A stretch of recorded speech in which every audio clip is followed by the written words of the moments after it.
first time using the big grain hopper on the hand mill.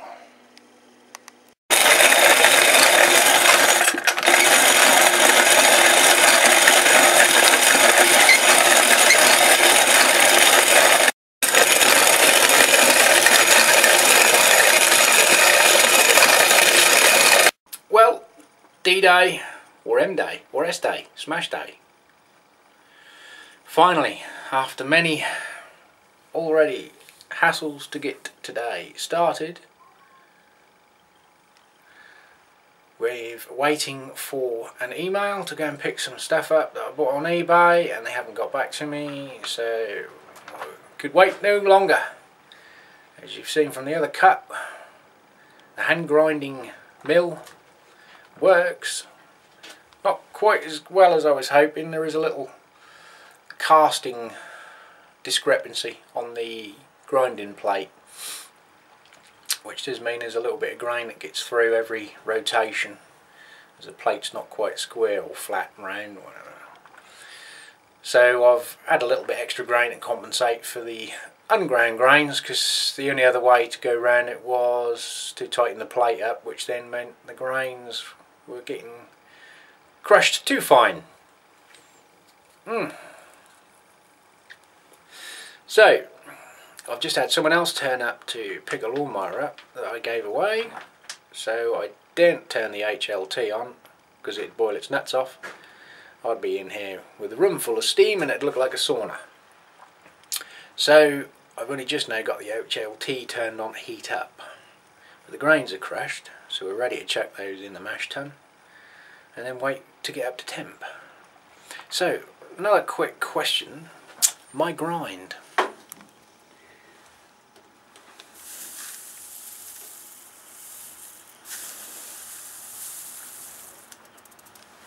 How does it look? Too fine? Too late now? Anyway, we'll come back in a minute. Nearly coming up to strike temp. It'll be 76.1 according to grain temperatures, factoring in today's rather windy, grey and overcast. Now that's the mash temperature at the end. We've gone 12 minutes over the hour because I had to go out and collect the stuff that I've been waiting all day for the email to come on. Anyway, time to do the wall off. Well, that's the first runnings now coming out. And we're going to boil some of that down to a syrup to darken up it even further and give it some more caramel notes.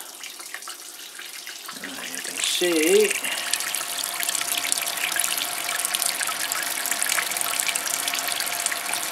quite dark already. Well, just did an iodine test and it hasn't changed colour, so good news here, we've got conversion. And first runnings was 1093. Well, that's the first 5 litres collected. So now we're going to put that in a small pot and start boiling that up and transfer the rest into the main brew kettle. Well, we're now bringing this up to the boil to run off. Get that down. Fresh bang wallop. One of the disadvantages of working in a very small brew shed. One of the reasons I did choose it is because there's 1, 2, 3, 4 very steamed up windows. It's nice and toasty in here. The camera's steaming up. As I was saying, windows, ventilation, quite important when you're using gas. But, yeah, it's brought up. It's nice and toasty in here now. Pity it weren't that warm when I was doing the mash. Wouldn't have lost so much temp. Hey ho. It's the things we have to bear. I think the trouble is the lid is just blow moulded, so it's just a hollow void inside. There's no insulation in the lid. There is in the sides, but nothing in the lid. There is a slight gap down here as well, which I put a blanket over the top, or a towel doubled over.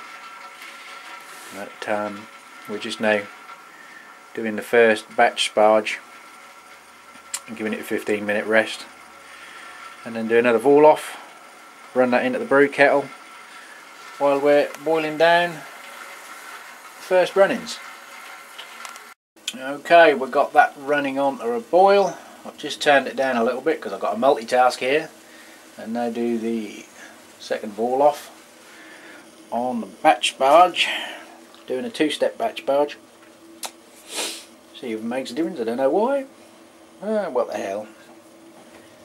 Doing everything on the fly, apart from a fly barge.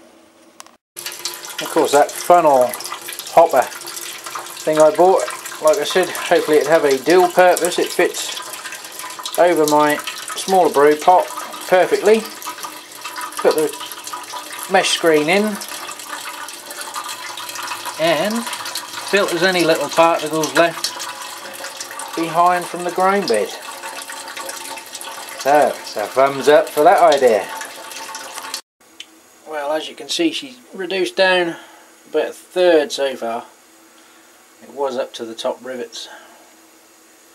Starting to steam up again. So she's gone down a way, so we'll keep her going. And we've just let the mash tun rest for another 15 minutes. We'll be doing another run off on that. As you can see, it's completely dark outside now. Tea's on order, and we're steaming up again. Well, not too many dilemmas, a little bit of stress, rushing about trying to get bits and pieces to keep everything going. I've done the second batch sparge and run out of sparge water, and because it's up there, it's not very easy to refill, so we just whacked the kettles on, got some water in. I was just 3 litres short, so I just made another lot up in the jug, popped that in the mash tun, and we'll see what happens. We'll do another test on the gravity and see what she's coming out like. I think the second runs was 10:55 at the end of the second runnings, so we'll keep an eye on that so we don't get it too thin. Stay tuned. Well, that's the last runnings, last sparge coming out now. Just got to keep an eye on the gravity on that. She's nice and clear now.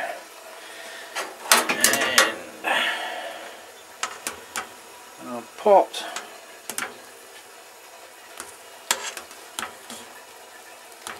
is about halfway down.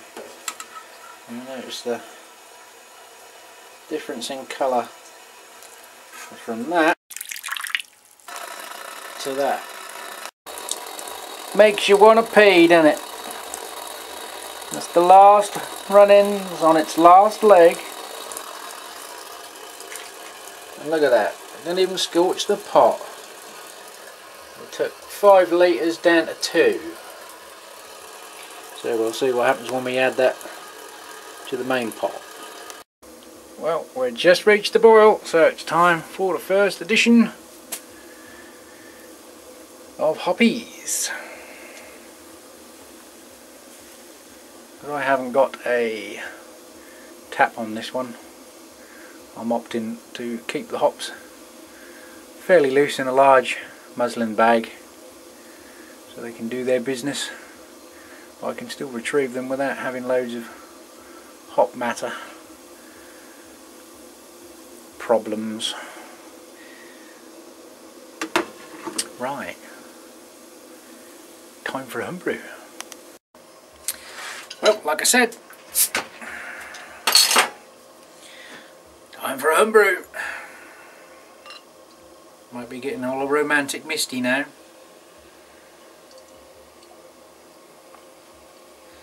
This is one of my Finlander winter ales.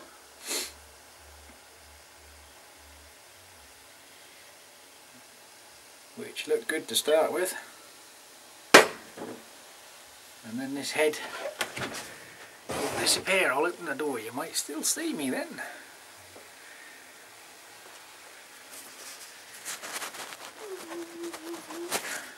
That's better, as you can see. But it's Still goes down right. Just nicely chilled out here as well. It's pretty calm now. No wind. Virtually no noise, just a faint bit of traffic noise. And the hiss from my burner. Well, just better check. So far so good. We've not had too many dilemmas other than interruptions with me having to go and get the latest weekly bargains, which I'll show you shortly. No cigar this week. So what we have got First Gold with a Munich Smash. That are my hops. I went through a few bits in the freezer to see what I had and opted on First Gold, and they do smell familiar, so I'm wondering if those mystery hops I've got are in fact First Gold. Now what I might do if I've got enough time is do another batch of this. Probably won't boil down the first run-ins because it does take quite a bit of time to run that down from 5 to 2 litres even on the big pot or on the big burner with a little pot. But hopefully that'll give it a little bit of something different. Slightly darker, more caramelly, more malty. Obviously Munich is a fairly malty grain anyway. So we've got First Gold going in at 60, in at 15 and in at flame out. And that's it for now. I'll update you when the moths are out of the way a little bit later. Hubble bubble, toil, but no trouble. Just done the 15-minute edition. Just going to give it 5 minutes, get the water chiller in and get the old Irish moss ready. Now it's starting to rain in here because all the condensation is building up on the roof panels. But over the boil kettle, no condensation. All good. If you're watching Sean from Brewing Shed,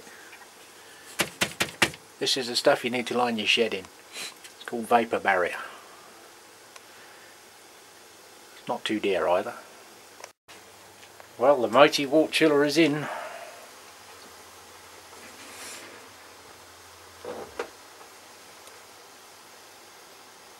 Five minutes remaining. And we've got to do the last hops.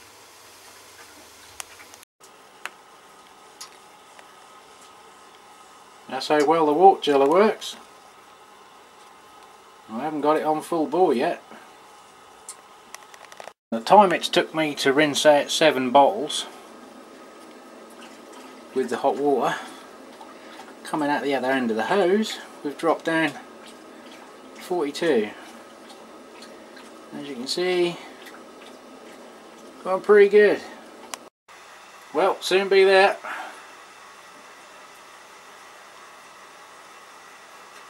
Pretty happy with the way this old water chiller works, and I can double them up in the big pot.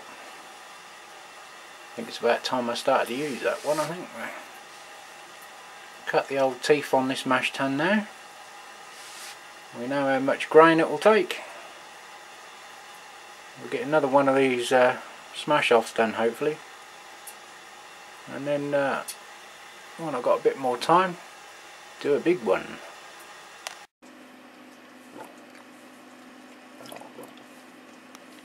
Well, as you can see, the brew has been successful. It's fermented. 24 hours later we're into full activity on the airlock. And I must confess, I'm not drinking a homebrew. I'm drinking a Bolton German land beer, because I just rendered the rest of this footage and the computer crashed. So I thought tonight is not going to go straight forward. I'm not going to get the rest of it filmed. So who knows what day this will come up. If it was as much aggravation as last week, where it took 12 hours to upload a 12-minute video, What else can go wrong apart from the camera? Haha, touch wood. I got a broken laptop down here.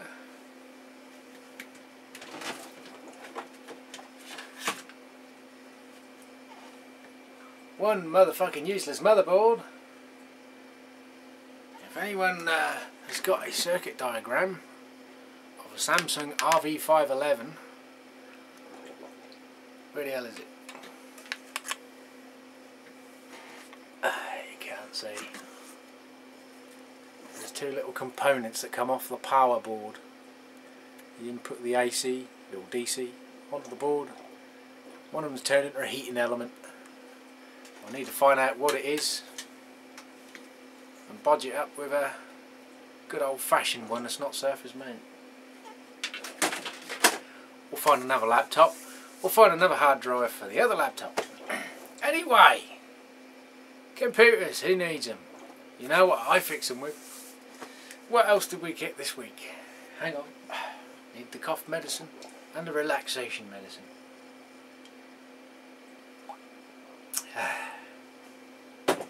Well, if you've watched the earlier segment, which you probably haven't, you're not watching this bit. Anyway, the reason I had a delay during my mash of the smash was I had to go out and liaise with a collection off eBay to pick up some beer related materials, i.e. t-shirts. All brand new. An Adnams one. Another Adnams one. Would it be handy for work, you know. Seeing as they don't supply me with a uniform. Hint, hint, if you're watching.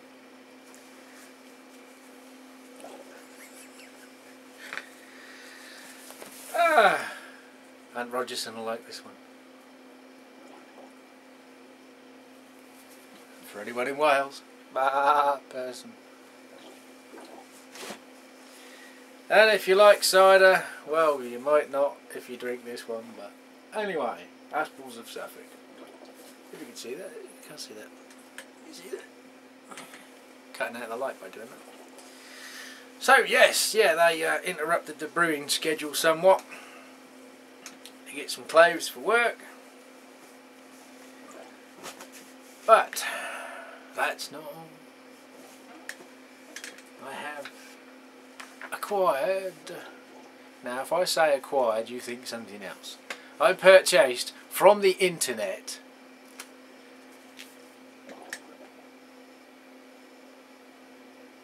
classic clone recipes. Now I know the word clone comes up and a lot of brewers sigh, and I think that's the use of the wrong word, because I don't see a clone recipe in the terms of a biological clone, which is a duplicate of the real thing, which you can't do as a home brewer because we don't always have access to the same yeast, the same exact manufacturers or maltsters grains, the same brewing method, so you're never going to get it 100%. But as the result is, you still usually end up making a damn fine beer. So it was on my want list, and I managed to find a supplier in the UK rather than risk a dodgy PDF or pay over the odds for shipping to get it from the US website. You can also get the monthly subscription, well it's not monthly, it's 8 magazines per year, the annual subscription, which I think in here is $28. Obviously that's within the US, but over here it's £45, which is what, I don't know, $55, $60. Seems a little bit expensive to me, unless there's somewhere else cheaper, or maybe it is cheaper getting them. I don't know whether they ship it from the US to the UK for a reasonable amount. Anyway, one brew down. Didn't get another brew done as yet, but as they say, the day ain't over yet. Well, it is. It is for brewing, but maybe the weekend. Although I have got to get welding torch out this weekend and repair number one son's other car of the many cars he now has. Don't know who he takes after. You. The voice from the deep. How's your 50th birthday, dear? Fine, thanks. Get the job. Any offers from Saga Holidays yet? Yeah, you ain't coming. Good. I don't want a trip over the Zimmer frames. Right, well that's it. You've had the grain brewing video segment, the bargain segment. I can offer you no more. Unless we have smell-o-vision, and you wouldn't want that what I can offer you. Anyway, cheers. What did you say? I don't know, something about an old fart in the other room. Catch you later.